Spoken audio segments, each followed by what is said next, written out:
Hello everyone. So আজকে আমি কিছু জিনিস পারচেস করেছিলাম নাইকা থেকে, খুবই এমার্জেন্সি, সামনে ব্রাইডাল সিজন আছে, তো একদম তোমাদের সাথে আনবক্সিং করবো আর একদম একটা র ভিডিও তোমাদের সাথে শেয়ার করছি। চলো দেখা যাক কি আছে আর কি কি নিয়েছিলাম।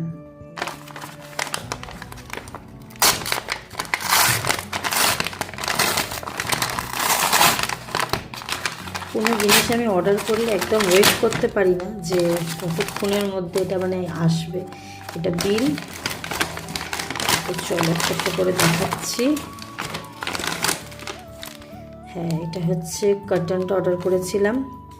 এটা রিকর্ডের গ্রিপ ওয়াটার প্রাইমার, লানার্সের হচ্ছে একটা লিপ মাস্ক, রিকর্ডের এসওবেস দিয়েছিলাম একটা ট্রান্সলুশন পাউডার, ফেসিস ক্যানাডার হচ্ছে একটা কাজল, এটা ভীষণ ভালো একটা কাজল, যেটা তোমরা অনেকেই জানো। আচ্ছা, আরেকটা দিয়েছিলাম একটা নিভিয়ার ওটা লিপ বাম। সো এই কটা জিনিস খুব এমার্জেন্সি আমার, এটা একদমই না খাতার তালিকায় ছিল, তো এগুলো আমি অর্ডার করলাম। সো কেমন লাগলো ভিডিওটা অবশ্যই কমেন্ট করে জানিও। টাটা।